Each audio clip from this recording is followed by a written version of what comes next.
মানে উনি খুব শেখ ট্যাক সাজা, আবার ওই যে সৌদি আরবের ওই যে জুব্বাগুলো আরাবিয়ান জুব্বা ওগুলা গায়ে দিয়া একবারে মানে যতটুকু ওনার স্বাস্থ্য আছে তার চেয়ে বেশি আরেকটু ফুলাইয়া ফালাইয়া চেয়ারের উপর উনি বসছেন।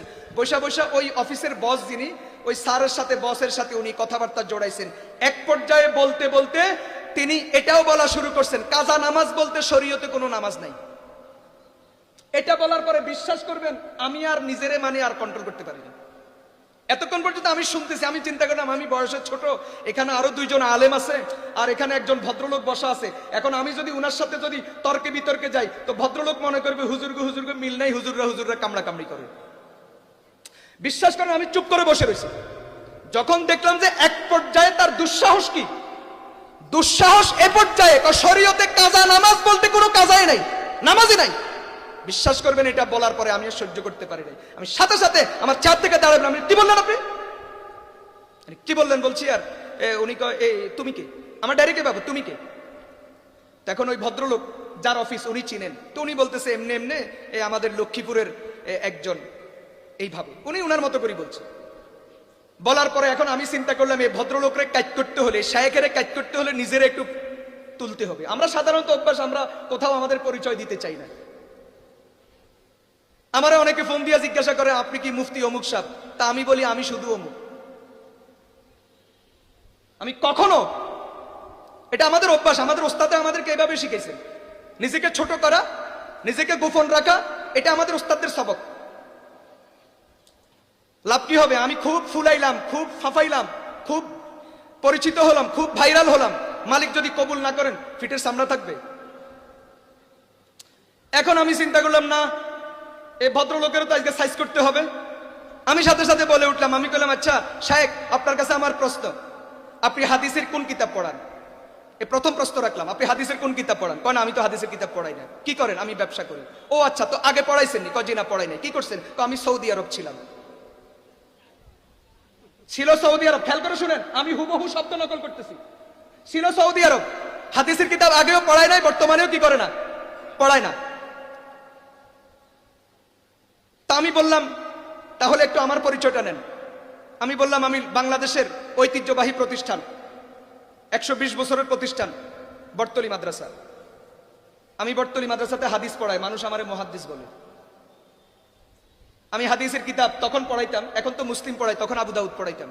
আমি আবু দাউদ পড়াই, শামাইলে তিরমিজি পড়াই, মেশকাত শরীফ পড়াই। এটা বলছি রাস্তায় এখন ডুগিলা শুরু করছি। আমি কইলাম অতএব আপনি যে বলছেন কাজা বলতে কোনো নামাজ না, আপনি এটা আমাকে হাদিস শরীফের আলোকে প্রমাণ করতে হবে।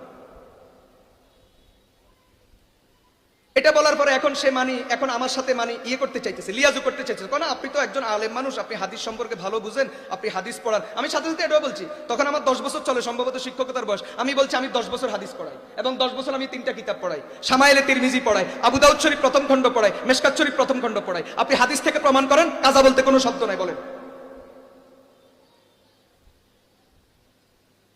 এখন এটা বলার পরে ভদ্রলোকের কোনো কথা নাই। তখন আমি সাথে সাথে তাকে এটা শোনাইলাম। আমি বললাম বুখারী মুসলিম থেকে শুরু করে এমনকি একবারে সর্বশেষ মেশকাত শরীফ পর্যন্ত প্রত্যেকটা কিতাবে হাদিস পাওয়া যায়। আল্লাহর নবীর জীবনের 6 ওয়াক্ত নামাজ মাত্র কাজা হয়েছে।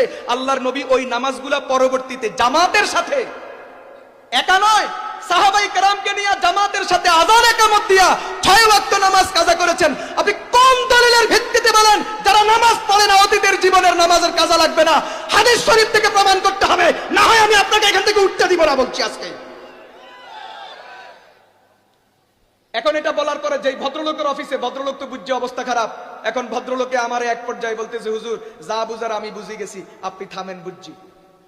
এরপরে ওই ভদ্রলোকরা এখন বলতেছে মিয়া কথাবার্তা যেখানে সেখানে যেমনি সেমনি বলেন কি লেগে। এরপরে এখন লোকটা থতমতো খাইয়া উঠে গেছে, এরপরে উঠে চলে গেছে। উঠে যাওয়ার পরে এখন ওই ভদ্রলোক যার অফিস, উনি আমারে বলতেছেন হুজুর দেখছেন নি এদের অবস্থাটা, শুধু ফডর ফডর করে, এখন আপনার কথা তো উত্তরে দিতে পারল না। এই জন্য ভাইয়েরা আমার, যদি কেউ আপনাদেরকে সমাজের মধ্যে এভাবে উল্টাপাল্টা ফতোয়া দিয়ে যদি বিভ্রান্ত করতে চেষ্টা করে, তো আল্লাহর ওয়াস্তে বলি একজন নির্ভরযোগ্য আলেমের কাছে, মুফতির কাছে নিয়ে যাবেন। 14 গোষ্ঠী জন্মের শিক্ষা হইয়া যাবে, ধরা খাবে, জীবনে কোনোদিন আর আসবে না। পৌরবাজার মসজিদের ইমামের কাছে আসবেন, বকশী মসজিদের ইমামের কাছে যাবেন, ইসলামিয়া মাদ্রাসা কাছে আছে ওখানে যাবেন, জামিয়া মাদানিয়াতে যাবেন, দারুস সুন্নাতে যাবেন, ওইখানে হাজিরহাট মাদ্রাসা আছে ওখানে যাবেন। এইভাবে আপনাদের আশপাশে যত উলামায়ে কেরাম আছে, যেই কোনো নির্ভরযোগ্য উলামায়ে কেরামের কাছে যাবেন, আমাদের মাওলানা গোলামুর রহমান সাহেবের হুজুর কাছে যাবেন, আমাদের জাফর সাহেব হুজুরের কাছে যাবেন, যাদের কাছে যাবেন এদের 14 গোষ্ঠীর জন্মের শিক্ষা দিয়ে দিবে, আপনাদের ঈমান আমলের হেফাজত হবে।